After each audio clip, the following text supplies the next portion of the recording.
Hi, everyone. This is Father Michael Stala. I am going to be offering a talk for the Hope's Garden. Today's talk is the theology of body and the integration of body and soul, how both are important to God. So, we believe that every human being is made up of a body and soul. Sometimes people argue about the soul of an animal, your dog, for instance. Of course, animals have souls. We just know that they're animal souls, they're not human souls. But an animal without a body wouldn't be much of an animal at all. That's part of being an animal. It has to have its legs and its nose and its eyes and its ears. And even if one of those parts were out of place, we would understand that it's still a dog. Why? Because the essence of the dog is found in the soul and represented in the body. So we can recognize it. The same thing with a human being. A human being's true identity is found in our soul, but it is a human soul, given certain characteristics that other creatures were not given. We have free will. We have an intelligence that is called an intellect that matches not just a smarter animal, but now opens up like a key opening up a door to the realities of the spiritual realm. And the understanding that we were made and that we have a purpose and that somehow we understand what love is, where the other creatures don't seem to understand this. They understand things like affection and they understand consequences, but they don't understand the true freedom that we have. And yet, this aspect of being spiritual, having a soul, having intellect and will, is not the fullness of who we are. Just as an animal has to have a body, so must we. And the body that we have expresses the invisible reality of our soul. Of course, our souls don't have color or shape. It's hard to say where the soul is. Is the soul in my finger? Well, I know people who have lost their finger. Is the soul in my leg? I know people who have lost their leg. And they don't lose the essence of who they are. And yet, even people who lose a limb of some sort, they feel as if something is not complete in the expression of their souls. What do they mean by that? They say things like, please don't look at me as if I am only defined by my disability. I remember when I was in the missions, there were a lot of disabilities that we would, in our culture, have probably found a remedy for when they were children. There were a lot of misshapen, or somehow the body wasn't born into the world with all the perfections that we're used to seeing. One woman had, it looked to me like her knees were on backwards. They bent the wrong way, and it made it very painful and very difficult for her even to just get from point A to point B. And yet, that's not how the community saw her. This was not her defining feature. In some way, she says, my body betrays your eyes. For you should see beyond the mere defects of the body and see the beauty of my soul still expressed in the body, but not with its limitations. The body can only show so much.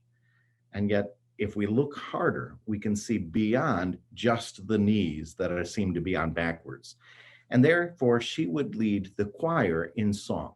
And she took very seriously her role. Of course, music comes from the vocal cords, which are all physical, and it vibrates the sound around us, which is physical. And then my ears are able to pick up those sound vibrations on the air, which is physical. And then my brain interprets those into a musical melody, which is also physical. But it is my soul that uses intellect and will that chooses to see her physical defects or to see her physical reality expressed in the body of her spiritual invisible dignity.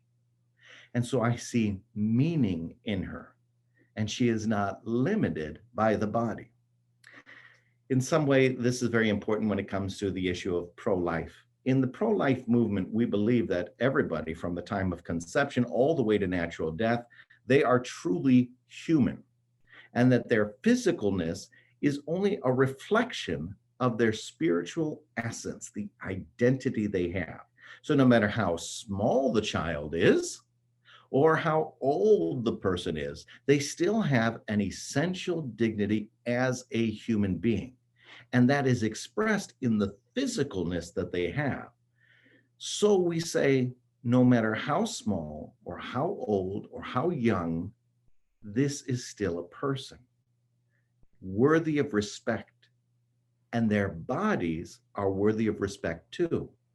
Since I cannot touch or influence the soul directly, I must influence the body.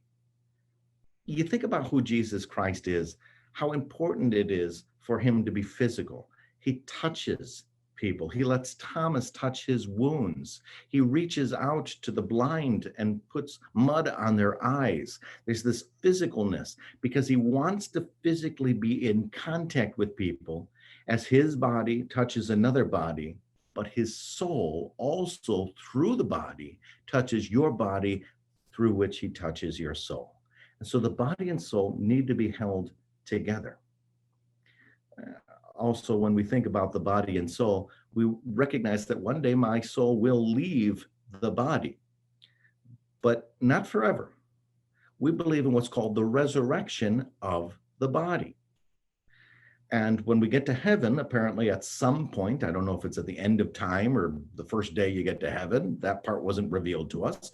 But what we do know is that you will receive a resurrected body, just as Jesus received a resurrected body. And the resurrected body of Jesus was both a little hard to recognize, so often they didn't recognize him, and at the same time recognizable. They figured out who it was by what he expressed. And I always loved the fact that they're able to then both experience the physicalness of the resurrected Jesus and recognize the spiritual reality of who he is.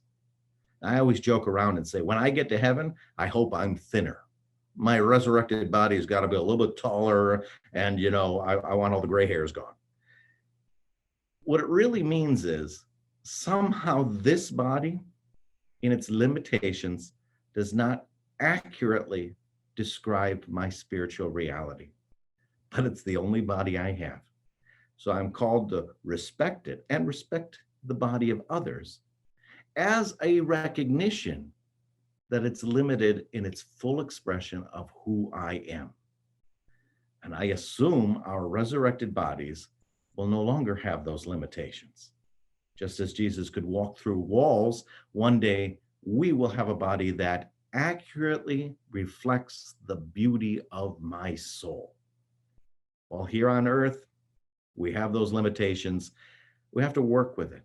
And we use our free will to choose not to see the defect, but to see the truth of someone's dignity and treat the body with that kind of respect. Because we know you are more than you are perceived to be. But your body has expressed a reality that must be taken into account and respected as well. Thank you so much. God bless you.